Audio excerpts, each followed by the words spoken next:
Hey there YouTube, I'm Ikitsu, this is the Ikitsu Times, welcome to my channel, welcome to a little bit of Sins of Solar Empire 2.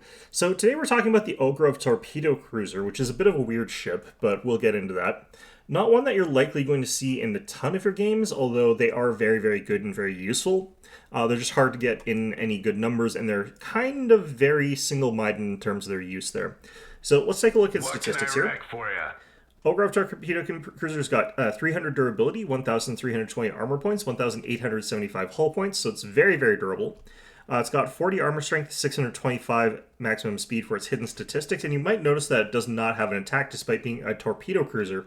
That's because the way that they've done their attacks currently is as a cast ability rather than as an automatic attack. And I think the reason that they did this is this was easier for them to sort of stack 4 shots within a sort of brief window and then have that long reload cycle that this has. So this thing has 4 torpedo tubes and it sort of launches one of its super heavy torpedoes per each of those tubes. And once all 4 of them are cleared, they have to reload the tubes, and that takes them 120 seconds. So basically, once you start firing, it's going to be 2 minutes before that tube refills. So fairly long time for it to recharge. Now, you do fire once every 10 seconds, though. So the 4 that you do fire out fairly quickly there, over 30 seconds there. So this means that your damage per second is very, very high up front. While you still have torpedoes, your damage per second is about 50. And once you've fired off all of your torpedoes and you're sort of going through multiple cycles of firing, your damage per second plummets down to about 16.6 or 17-ish, thereabouts. So this thing has very, very high damage per second in some ways, but has very low damage per second in other ways. Not low. 16 is still very, very good, actually, but we are looking at a weapon that's got 1,000 Pierce, so these things are designed for destroying star bases. But you can use them into Titans and stuff like that. It's just kind of a weird thing to use this against anything lighter than that. Even capital ships, it feels a little bit weird to use your Ogrovs against, although they can be used in that situation there. These are point defensible, but because they're so beefy, they're actually hard to kill with a lot of point defenses in this game. So you could practically use these guys to create a mask or a tank for your other point defense vulnerable weapons, because if everything locks onto that super heavy torpedo, there's a pretty decent chance they're not going to kill it.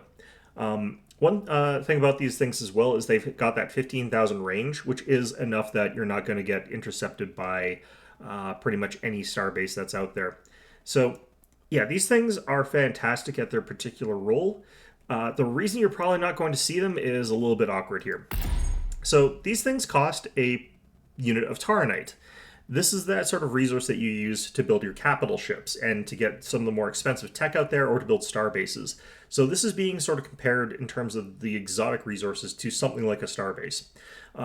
You can't see the actual cost here, but it's got 15 supply cost, 820 credits, 120 metal, and I believe 225 crystal is what it is.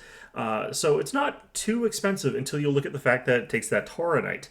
And late game, exotics are easier to come by than they would be otherwise because you can build them. However, if you're building a large number of Ogrovs so you can destroy a starbase, well, instead of building one Ogrov, you could build a third of a capital ship. So that's kind of the price that you're paying for the Ogrovs. Now, they are better than your capital ships in some respects than when fighting starbases, especially really well fortified ones. However, it's kind of actually hard to justify that because the Ogrov is probably going to jump in, and then there's the starbase there, and like a lot of starbases are going to be assigned in such a way that they are not going to get killed by the Ogrov without being able to fight back, unless you like fly the Ogrov at its really slow speed around the gravity well while getting shot at and potentially killed. So it's hard to really use these things in practice because like getting those long range siege shots against a starbase is not necessarily guaranteed. A lot of the time you're going to be jumping into a gravity well in range of the starbase and getting hammered by them right away there. So a little bit tricky. One thing you could do with these guys is you could have them pop in, launch their 4 torpedoes, pop back to the system that they came from, assuming your opponent does not have a phase jump inhibitor.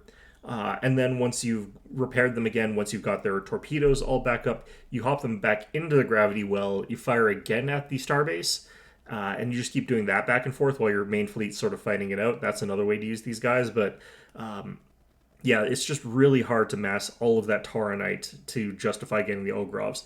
And like you are competing against really, really scary things there. Because you could be getting stuff like the Marza. The Marza takes 2 Tauronite, and you really want to build a lot of those. It's a very, very powerful, very scary ship there.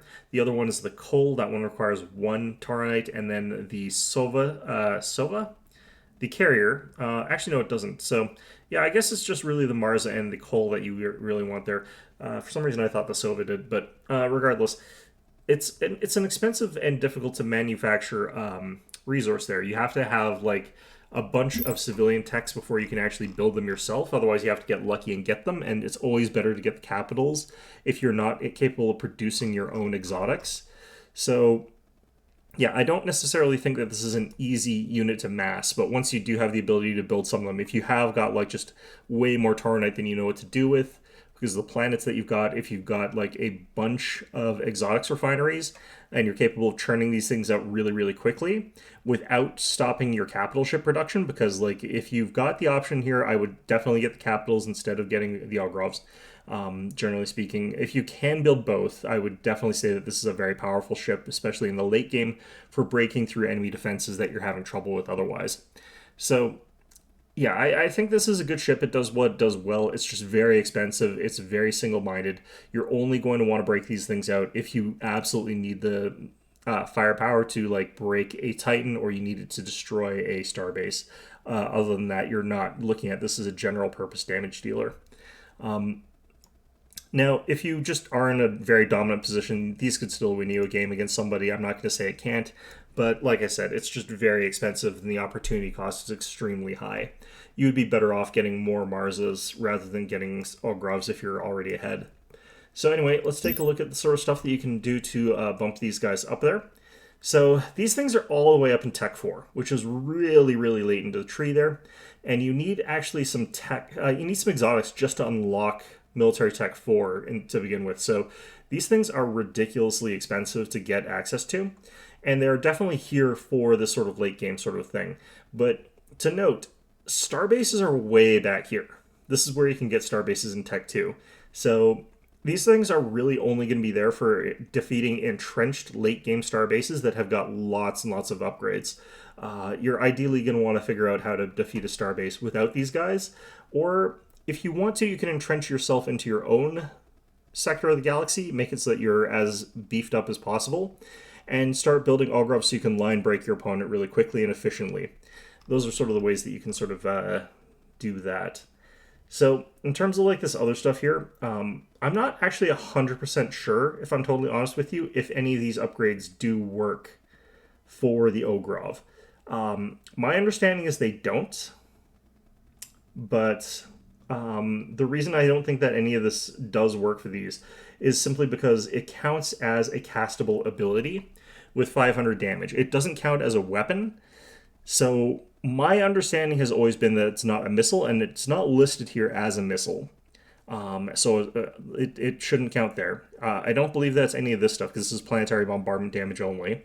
As far as I can tell, you can't upgrade the damage on the torpedoes from the Ogrov, which is really weird and kind of awkward to me. I do wish that it had some upgrade path potential to its ability there. Maybe instead of having it like down here, you'd have something like, say, super heavy warheads or something like that, or whatever, and you put it over here as a unit upgrade. But I don't know. I kind of wish it had something, because its damage per second output is okay, but for what you're paying, it's not really that impressive. But anyway, down here, we're looking at the armor upgrades. Those exist for it. Those are okay. Hull points, because its base hull points are so high, these are actually pretty good. And like I said, because you can actually use these guys in a sort of hit-and-run sort of style, where you use the Ogrovs to fire off their 4 torpedoes over 30 seconds, and then you retreat them out of the gravity well, have them sort of rearm over 2 minutes, and then come back into the gravity well, fire again. The ability to sort of have them heal more quickly thanks to expert damage control can be quite good there. For other upgrades, you're looking at the cruiser shield refit. These ones do actually get the plus 1000, so that becomes even better for doing a hit-and-run style tactic with these guys. Mind you, hit-and-run's a little bit... It's like hit and like crawl slowly away through the gravity well. These things are pretty slow, but yeah, So this does make it so that these things are quite a bit more survivable, and they're not really that easily huntable either. You can't hunt them down that easily with just frigates because they have got that 300 durability. So an extra 1,000 shields makes them even better at that. Improved shield arrays, not really that important for them. Superior shield emitters, like these are kind of nice because they've got the higher base value, but you're getting 150 shields from improved shield arrays, and it's more expensive and requires exotics. Whereas you get the cruiser shield refit for cheaper, you're getting 1,000 hit points off of that. So it's kind of meh as far as that goes. For civilian research, of course, we're looking at things like the counter deployment, labor negotiations, industrial complex, industrial juggernaut. Now, the problem I have with these ones is that none of these actually really impact the Ogrov all that much because the real limiting factor is, again, the exotics there. So if you've got a whole bunch of exotics factories, like you've somehow got like 20 of these guys, then maybe you can mass manufacture these guys. Even then, I'm pretty sure you'd be getting bottlenecked by the exotics. So I don't think you'd actually be getting that quickly. So I think that mostly you're just really hoping to get as many as you can during the brief period we've got those exotics lined up there. You ambush your opponent with them, but generally speaking, I'm not really looking at these things as the main upgrades for this particular vessel. And again, we've got access to the maximum speed and the maximum speed upgrade. So yeah, these things can still move a little bit faster. It helps them with that sort of hit and run style thing, but they're still pretty slow even with those upgrades. So yeah, this is only if there's a starbase that you really cannot crack through, or there's a Titan that you're really intimidated by. Any other situation, and I would say that the other options are much stronger and much more viable than this. Even against like most Titans, if it's possible, I would say that you should get like as many extra capital ships as you can. I would say that like the Mars is probably better than the Ogrov overall against that kind of thing. And maybe even a coal would be better, but the Ogrov is just something that you could potentially get a decent amount of under certain circumstances that would be able to crack that. And if you've got a bunch of these lying around, of course, if you're sieging a starbase and then you've killed it and then you get attacked by a Titan, obviously these are going to do pretty well in that sort of situation as well. So I wouldn't say that they're completely useless in that sort of situation either. It's just that they're so expensive. This is one of those situations where if you have got an Advent ally as well, if you're playing a team game, the Ogrov becomes kind of redundant in that situation.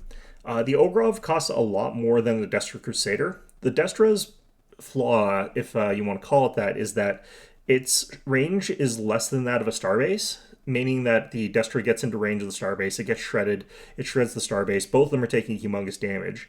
The reason that the Advent are capable of fighting against starbases is because the Revelation is capable of casting Quell against the starbase, which turns off the starbase. And if the starbase is turned off, it's not shooting at the Destra Crusaders, which means that they can easily destroy it.